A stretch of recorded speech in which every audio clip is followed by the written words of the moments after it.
Hey everybody, welcome to episode 39 of The Financial Coach. And today I'm going to talk about how America and Western society wants us or many citizens to be in a constant state of debt and be comfortable being in that constant state.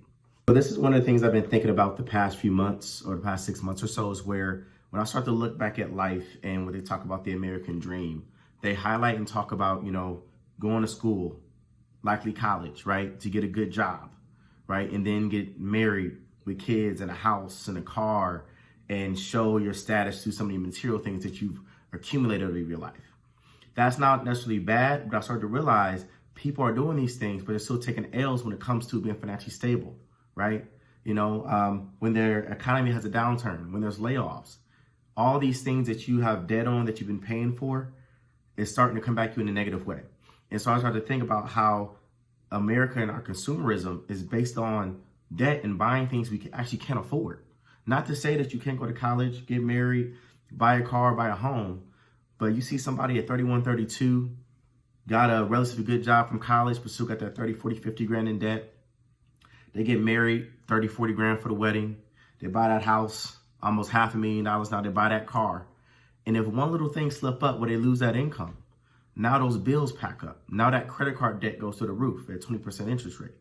And so as you're thinking about how you navigate life, at least for me, I've learned that I have to take out of my system a lot of things I was taught or we're taught about how to be happy, how to get the most of life by buying stuff and accumulating things and doing all these very expensive things where it's like, wait, I can do it, but let me spread it out so I'm financially ready. Let me spread out, instead of a new car, can I be comfortable by a pre-owned certified vehicle? Instead of my first house being my dream home, can I start off with something that makes sense for the number of people that needs to be in my household? Do I have a plan to pay off my student loans, right? Do I have a plan to use my bonus money to pay off credit card debt and live below my means? Because that's how you can go from, yes, living the life that you want, but also make sure you don't get trapped in that cycle of debt and consumerism that we've been taught. So this is like a public service announcement.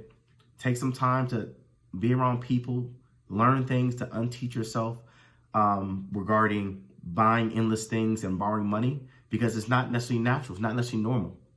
1,000 years ago, you couldn't borrow everything just to buy everything you wanted.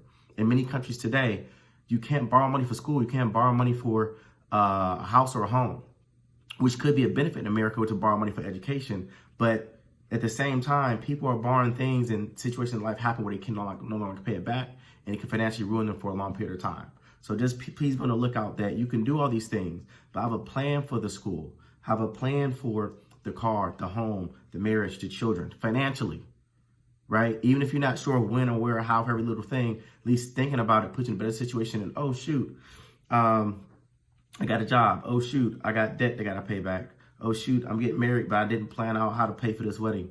Oh shoot, I got an unexpected kid. I got to figure out how to pay for it. So instead of always being unexpected by large things that cost money in life, start to have a plan for those things so that you're not burdened by debt as you try to make the most of your life. So that's it for episode 39 of The Financial Coach. Please continue to follow me on IG at KeithJ_Financial Coach, as well as my YouTube channel, Keith D. Johnson, The Financial Coach. Have a good one. Peace.